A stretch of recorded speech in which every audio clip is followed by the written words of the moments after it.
loud pop sounds, and I don't even realize I went ouch, but I didn't realize that just got shot through the leg. And then I heard a bullet didn't realize it was a bullet right away, but what else would whiz by your head, if you know what I mean? That my ear literally started to ring right away, and I was like, oh, this is fucked up. What the hell is going on? And then I kind of went into shock once I realized something's wrong with my leg. And, that was a miracle that I survived. I mean, I easily could have been crippled or killed, if you think about just a couple inches away, one way or another with those two bullets. And it was just some guy that was angry at the security guard at the Rainbow down the block, so I didn't see anyone. It's not like someone threw a gun in my face, but right. He was shooting randomly down the street, and it's just a miracle that, I wasn't killed.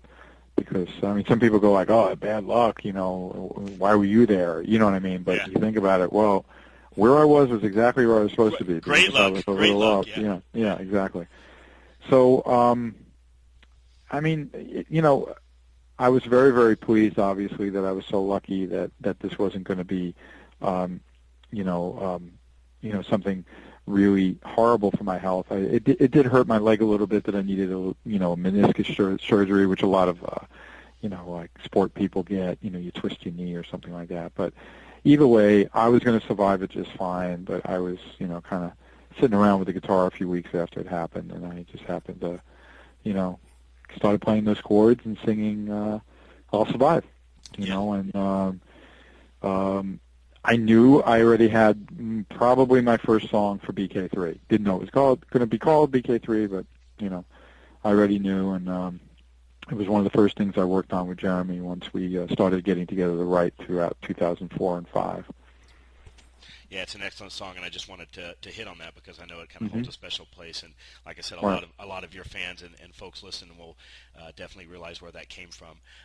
You tell everybody that I've seen in interviews, everybody that you talk to, it's a fact that you're very proud of, being the guitarist for Grand Funk Railroad, and that is a full-time job for sure with the way that they tour. And then, of course, you have your end where you just recorded the new album.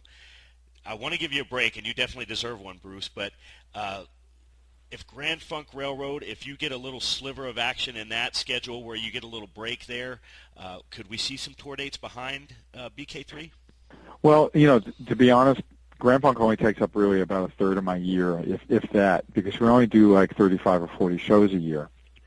So, the bands that really tour a lot are going to do over 100 dates in a year, no doubt, So I've always been able to kind of sneak away for a week or two or even 3 at a time and do things.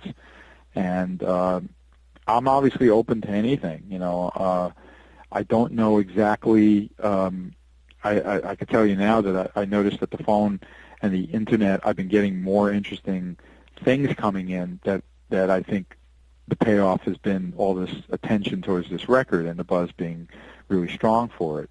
But I definitely would like to get out there, and now that I'm doing this record release party gig on Monday in L.A., some of the guys that I handpicked to be my band, I think would be great if I had the proper opportunity to get out on the road. So we'll see what happens. Right, yeah, it's always something that, as you know, it's got to be done right if it's going to be done, so it's kind of hard to put those things together. Right. Wanted to talk about the years with KISS, obviously, which were very good for you. The music was excellent as well, Bruce, and you had a lot to do with that.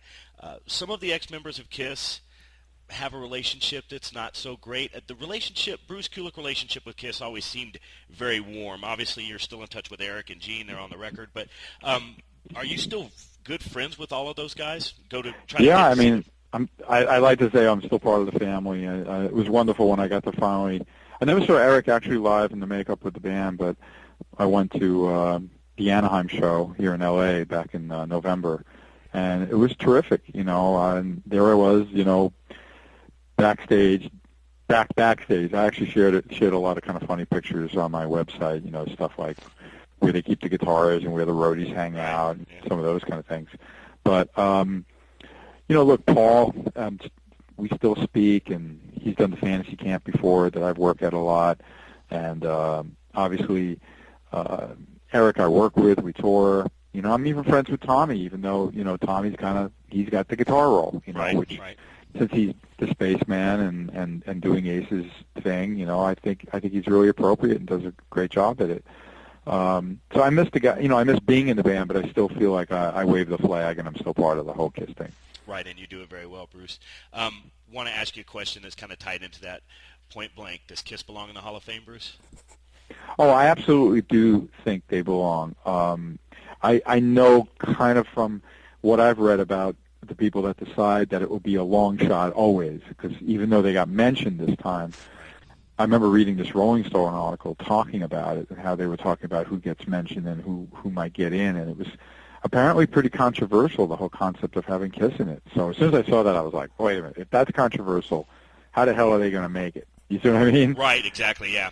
Why should there be controversy? If you want to bring them up, they deserve it, and they do deserve it. But, look, there are plenty of bands that deserve to be there that may not ever get the opportunities. So. And to kind of play on that, why I wanted to bring that up, Bruce, is certainly we here believe that Kiss belongs in the Hall of Fame, like a lot of fans out there do. Mm-hmm. I personally believe that Grand Funk Railroad, yeah, I was going to mention that too. And I was going to say, so there you go. Bruce Kulick would have roles in two Rock and Roll Hall of Fame bands. That's got to be kind of unique. Well, keep in mind that usually the way they do those things is that even though there may be more current members of one of the bands, of a band that's nominated that way, that will appear, but they usually look for the original guys, that made it happen. Right, yeah. So sure. Even with Grand Funk, even though I'm entering my 10th year of doing dates with them, whether or not the current band would have anything to do with it, or if it would just be Mark, Don, and Nell, which is, of course, who owns the name Grand Funk and who is the original Grand Funk.